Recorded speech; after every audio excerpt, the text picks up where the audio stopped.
Сәлем қыздар, бүгін мен сіздерге дәл осы астарлы кәжекейдің мастер-классын көрсететін боламын. Бізге ең алдымен выкрика қажет болады, және де мен описанияға осы выкриканың сайттың сілтемесін қоятын боламын. Міне 4 күшпен белгіленген, бұл бізге қажетті бөлшектер. Көріп тұрғандарыңыздай, бөлшегімізді калькаға көшіріп алдық. Мойын ойнысын кішкене тереңдету керек бізге. Ол үшін мойнымыздан 5 см төмен етіп, осылай сызып аламыз. Келесі сызатымыз бұл бізде подборд. Подборд бізге астарды тігу үшін қажет болады. Және де иық жақтарын өлшеп алып, міне артқы бойдың иығымен бірдей етіп, аптачканы да сызып аламыз. Мінекей барлығын сызып алдық. Енді бөлшектерімізді қиып аламыз. Қазір қиған кезде подборд және де аптачканы қимаймыз, бүтіндей тұрады. Себебі біз қазір ең алдымен негізгі матадан пішіп алу керекпіз. Содан кейін ғана аптачка және де подбордымызды бөліп астарды пішеміз.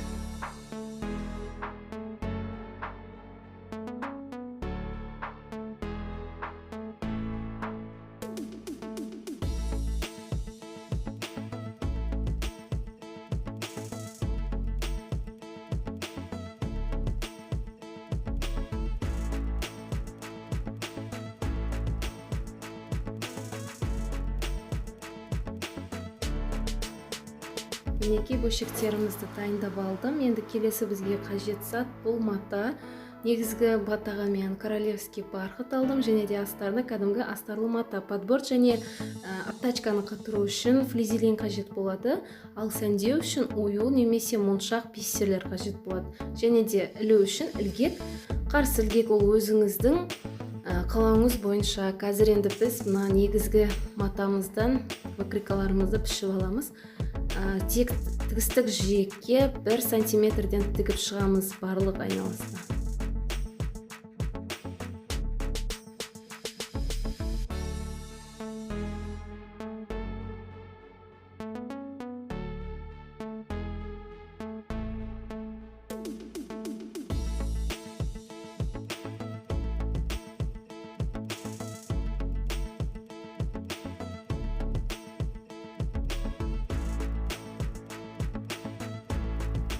Негізгі маталарымызды пішіп алдық. Алдыңғы және артқы бойларда бізде бүктелмей пішілген, көріп тұрғандарыңыздай барлық бөлшектеріміз 2 данадан. Келесі біздің жасайтынымыз бұл бүрме.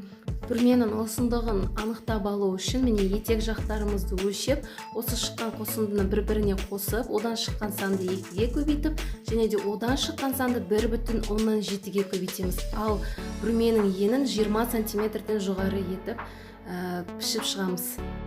Енді астарымызды пішіп шығамыз. Жаңағындай міне біз сызған подборд пен аптачкамызды енді қисақ болады. Подборд және аптачка негізгі матадан пішіледі, ал қалған бөлшектер астарлы матадан пішіледі. Тігістік жиекке 1 см-ден сызып шығамыз.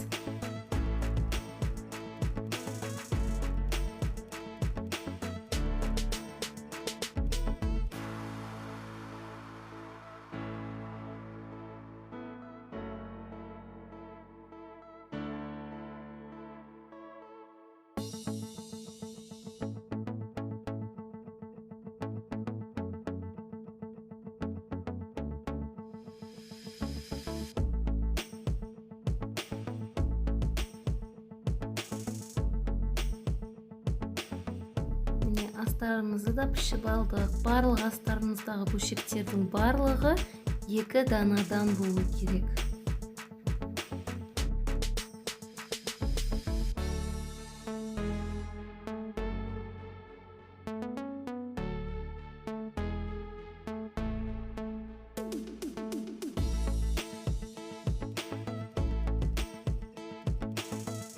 Мінекей бөлшектерімізді пішіп алдық, барлық бөлшектерімізді. Енді келесі жасайтынымыз бұл алдыңғы бойды сәндеу қажет осы этапта, себебі сосын астарын қосып тіккен соң ыңғайсыз болады сәндеген. Міне осылай ою немесе моншақ бисерлермен сәндеп аласыз. Және де айта кетер жайт, жиектерден тігіске кетуін есептеңіздер, себебі қазір 1 сантиметрден жиектерінен тігіске кетіп, моншақ оюларыңыз тігіс жақ қарылып қалмау үшін. Міне енді мен қазір алдыңғы бойдың және де алдыңғы бойдың жанын бірге қосып тігіп жатырмын. Мына доғал жағына келген кезде алдыңғы бой жақты кішкене тартып тігіп, бір-біріне сәйкестендіру керекпіз.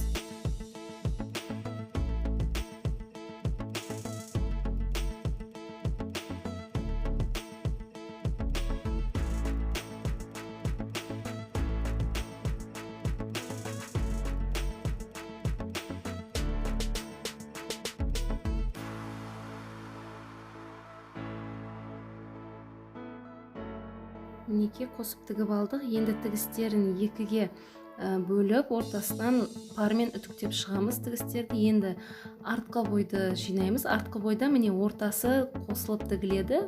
Тігістік жиекке 1 сантиметр менен тігіп шығамыз. Артқы бойдың ортасын қосып тіккен соң, енді артқы бойдың жандарын да қосып тігіп аламыз.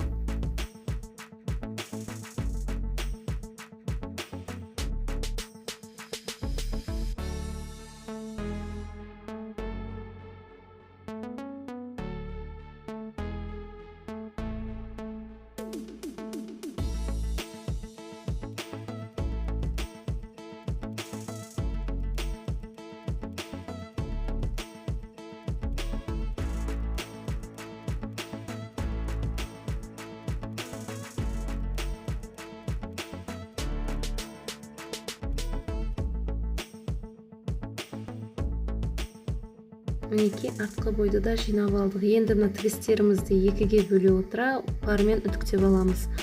Қазір енді иықтарымызды біріктіріп шығамыз. Алдыңғы және артқы бойды оң жақтарын беттестіре отыра иықтарына тігіс түсіреміз.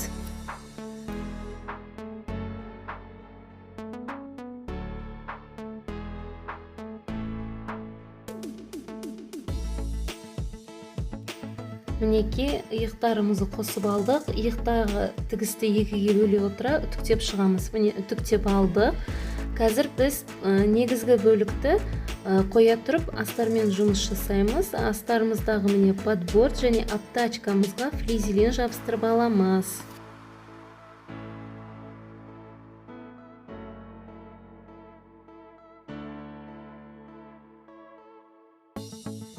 Енді міне астарымызды жинап шығамыз. Міне подбордымызға кішкентай бөлшегімізді қосып тігіп аламыз. 1 сантиметрлік тігістік жиекпенен.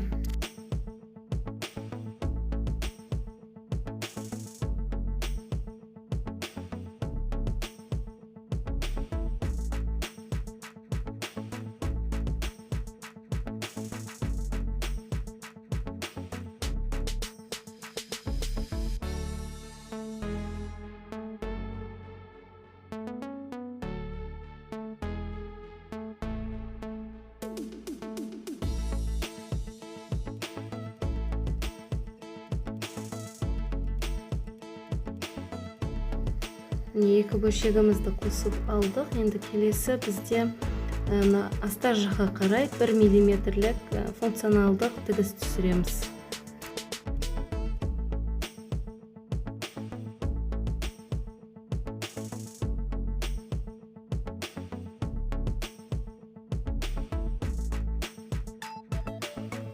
Тігіп алдық. Енді келесі біз негізгі бөлікті жинаған сияқты астарын да дәл солай барлық бөлшектерімізді біріктіре отыра жинап тігіп шығамыз.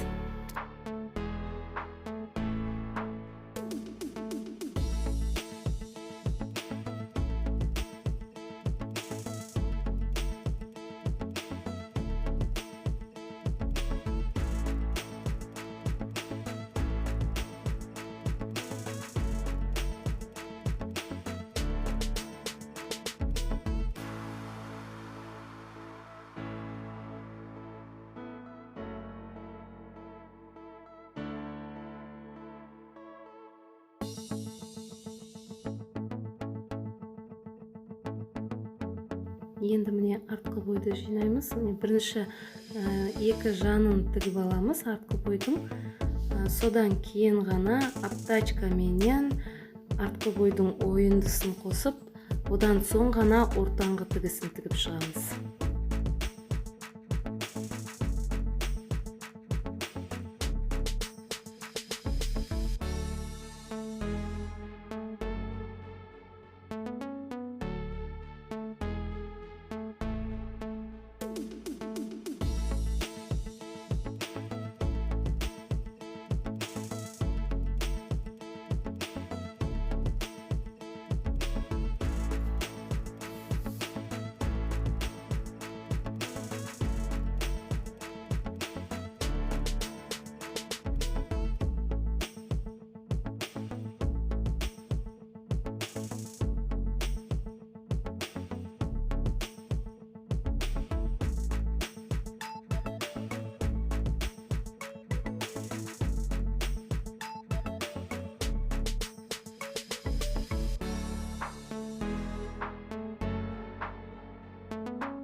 Мінекей тігіп алдық. Енді алдыңғы және артқы бойларды оң беттерін беттестіріп, иықтарына тігіс түсіремін.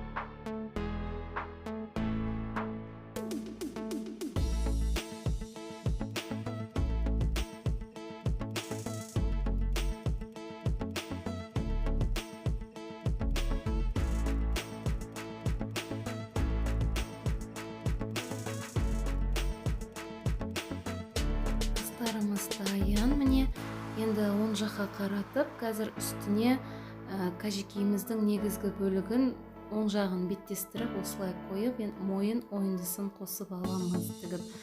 Тігістік жиекке 1 сантиметр береміз. Булавкамен біріктірген кезде негізгі және астардағы матадағы иық және артқы бойдың ортаңғы тігістері бір-біріне сәйкес келу керек.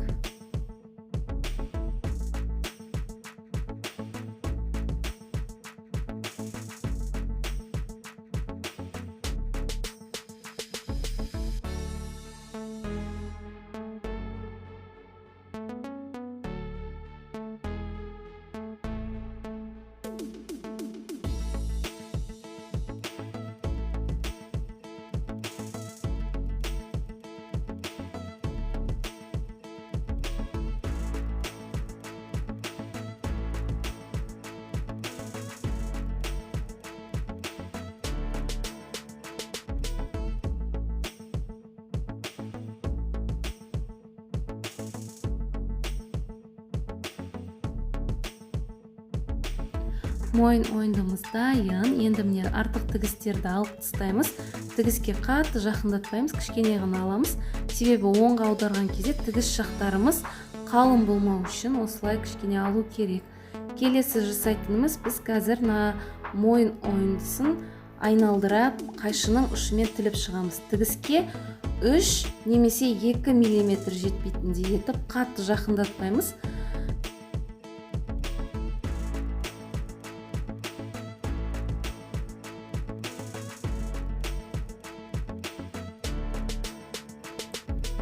Енді қолтық ойындыларын қосып шығамыз. Көріп тұрғандарыңыздай астардың және негізгі матадағы тігістерді бір-біріне сәйкестендіреміз. Барлығы сәйкес келу керек. Тігістік жекке 1 см мен 2 қолтық ойындысында тігіп шығамыз.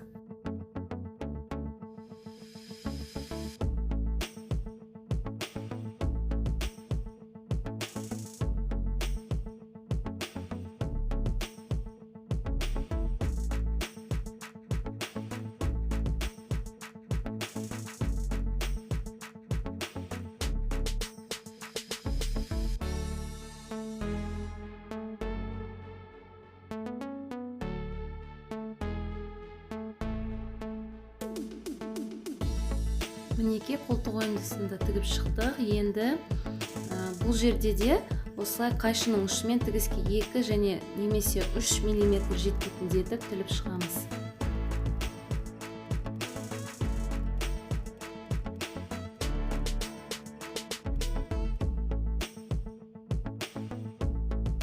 Енді бұйымымызды дәл осылай көрсетілгендей оң жаққа аударып шығамыз. Және де міне көріп тұрғандарыңыздай мойын ойындысын және де қолтық ойындыларын түзеп, жақсылап бармен үтіктеп шығамыз.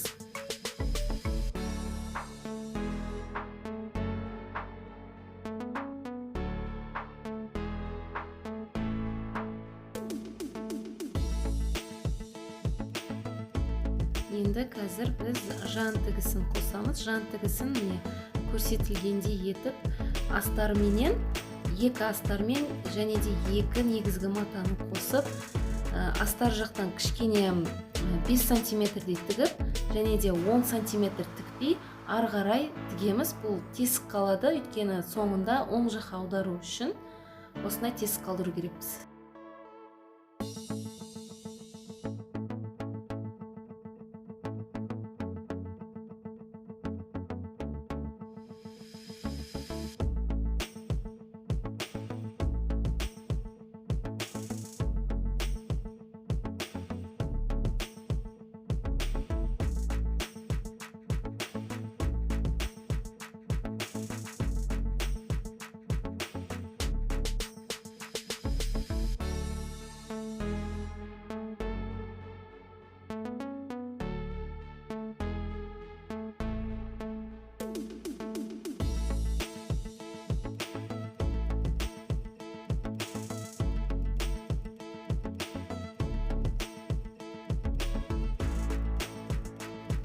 Ал екінші жан тігісіне тесік қалдырмай бірыңғай етіп тігіп шығамыз.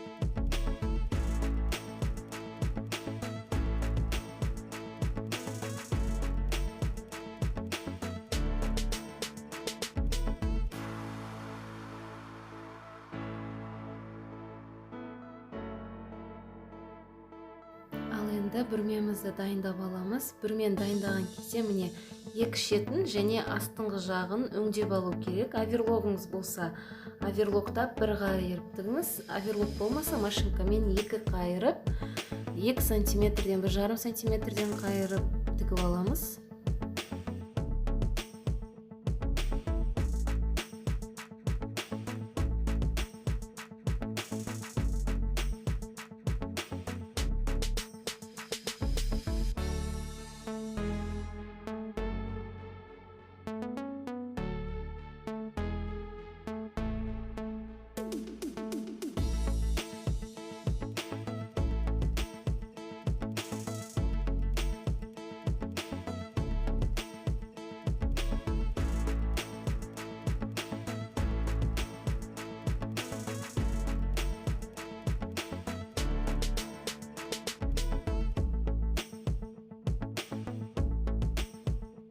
мінекей біз бүрмеміздің шеттерін және екі жағын өңдеп алдық. Ал өңделмеген жағына екі параллельдік тігіс түсіреміз. Тігістік жиектен 1,5 сантиметр ары қарай екі параллельдік тігіс түсіру керекпіз.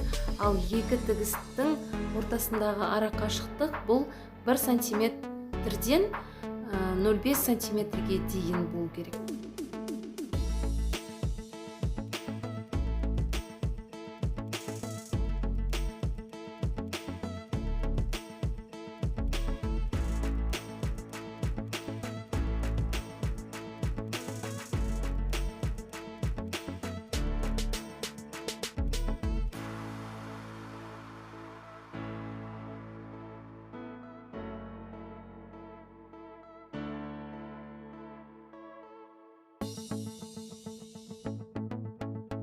Бүрмеміздің тігістерін түсіріп алдық. Енді қазір біз бүрмені жинап шығу керекпіз. Сондықтан қазір міне біз қажекейдің негізгі бет жағын осылайдан жайып, оң жаққа қарата, ал астыңғы астарын қайырып қоямыз, бірге тігіліп кетпеу керек. Қазір міне осылай жіптерімізді тартып, бүрмемізді жинап шығамыз.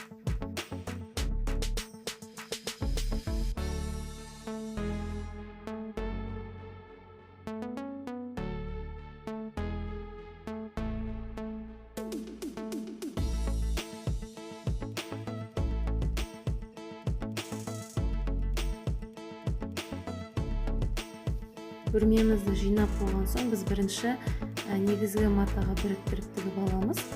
Сондықтан қазір жинаған кезде астарына тігіліп қосылып кетпеу керек, соған мән береміз. Міне қазір жинап аламыз осылайдан бүрмемізді. Сосын міне негізгі матаның шеткі жағынан, алдыңғы бойдың шеткі жағынан 1 сантиметр жеткізбейміз шетінен. Өйткені 1 сантиметр тігіске кетеді. Сондықтан 1 сантиметр кішкене ары қоямыз бүрмемізді. Осылай қажекейіміздің негізгі матасының етек жағына бүрмемізді инемен немесе көктеп біріктіріп шығамыз.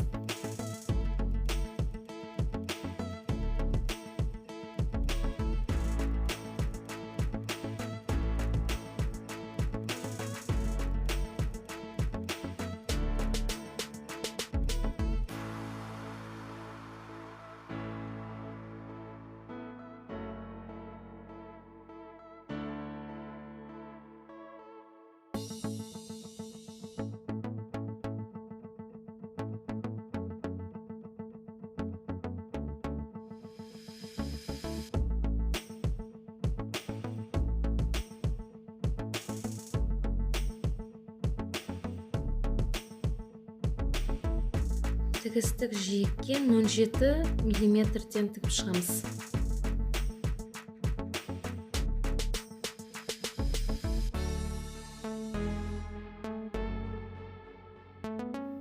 Неке тігіп болған соң, енді мына екі параллельдік жіптерімізді сөгіп алып тастаймыз.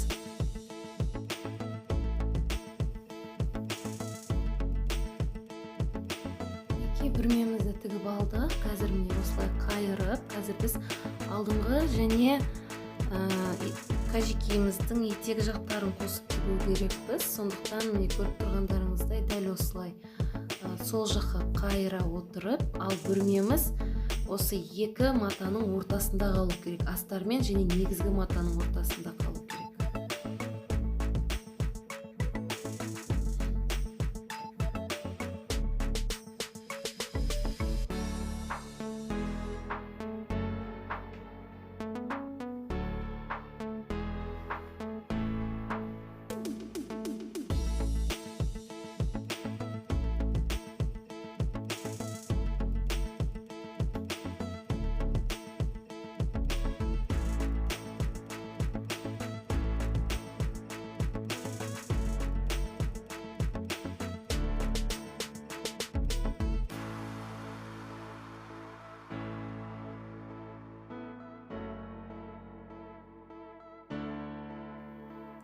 Етек жақтарын біріктірген кезде қазір міне жан тігістері және рельефтік тігістер, астармен және негізгі матада тігістер бір-біріне сәйкес келу керек.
біріктіріп алдық. Міне алдыңғы тігістерге 1 сантиметрден беріп шығамыз, ал етек жақта тігістерді 1,5 сантиметрмен тігіп шығамыз.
Мінекей тігіп алдық. Енді мынандай үшбұрыш жақтарын алып тастаймыз. Тігіске қаты жақындатпаймыз. Және де етек жақта артық тігісті шамамен бір 7 мм-ді қиып алып тастаймыз.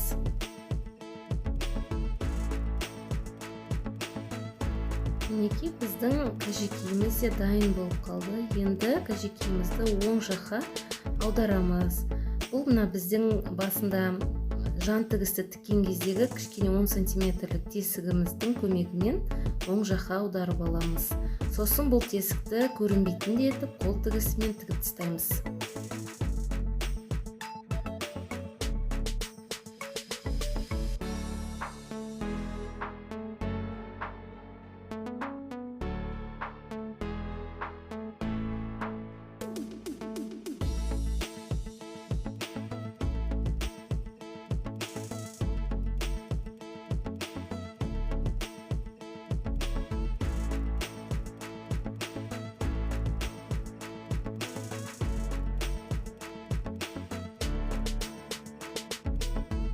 Ал енді біз ілгектерімізді тігіп шығамыз.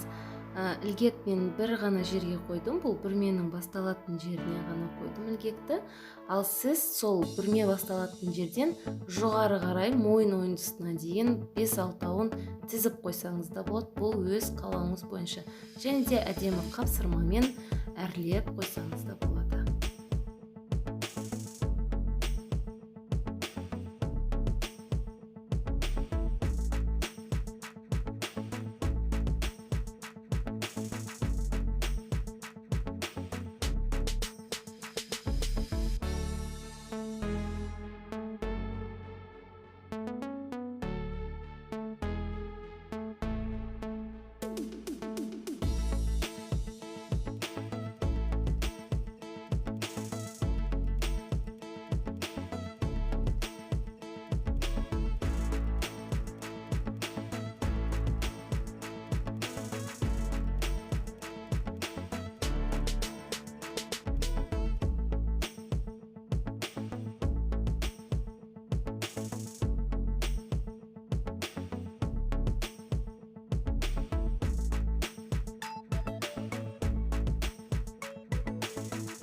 Мінекей біздің астарлы қажекейіміз де дайын болды.